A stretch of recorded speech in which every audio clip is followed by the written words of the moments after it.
पावसाच्या लपंडावामुळे बळीराजा चिंतेत आहे। रत्नागिरी जिल्ह्यामध्ये भात लावणीची कामं रखडलेली आहेत। रत्नागिरीत आतापर्यंत 35% भात लावणी झाली।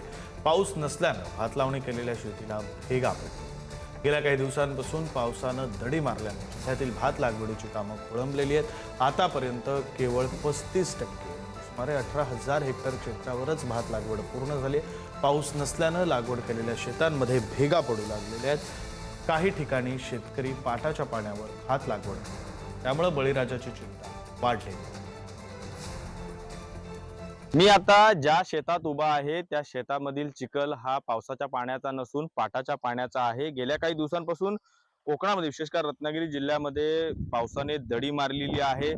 10 दिवसापूर्वी पडलेला मुसळधार पावसाने आता रत्नागिरी जिल्ह्यामध्ये अक्षरशः दडी मारल्यामुळे जो बळीराजा आहे हा चिंतेत सापडलेला आहे। आपण दृश्यातून पाहिलं तर पेरणी केलेली भातरोपे आता उगवलेली आहेत आणि लावणी कामांचा जोर हा कोकणामध्ये गेल्या काही दिवसापासून दिसत होता, परंतु हा जोर आता काहीसा ओसरलेला आहे। कारण पावसाने दडी मारल्यामुळे अक्षरशः 35% लावण्यास फक्त जिल्ह्यामध्ये पूर्ण झालेल्या आहेत। बळीराजा चिंतेतला आहे। असाच एक बळीराजा आपल्या सोबत आहे। दादा, जी लावणी लावताय, जे चिखल करताय, तो पाटाच्या पाण्याचा आहे। अक्षरशः चिंताजनक परिस्थिती आहे, काय सांगाल?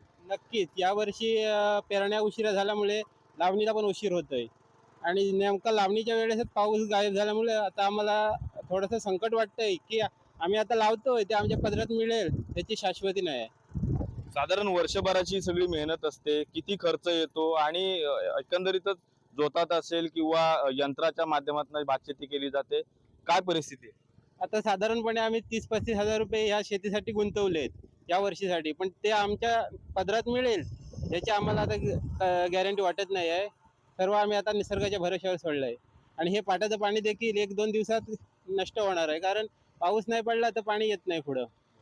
अगदी माझ्या हातात जे ज्याला आपण कोकणात दाड म्हणतो ती रोपं आहेत, ती सुद्धा अक्षरशः पिवळी पडलेली आहेत। त्यामुळे दोन्ही बाजूने हा बळीराजा चिंतेमध्ये आहे। एकतर पाऊस देखील पडत नाहीये, पाटाचं पाणी देखील काही दिवसानंतर संपणार आहे। त्यामुळे शेती कशी करायची असा उभा मोठा प्रश्न हा कोकणातील बळीराजासमोर उभा ठाकलेला आहे। त्यामुळे पाऊस पडावा अशी प्रामाणिक अपेक्षा इथला बळीराजा करताना आपल्याला पाहायला मिळतोय। राजन चव्हाण, पुढारी न्यूज, रत्नागिरी।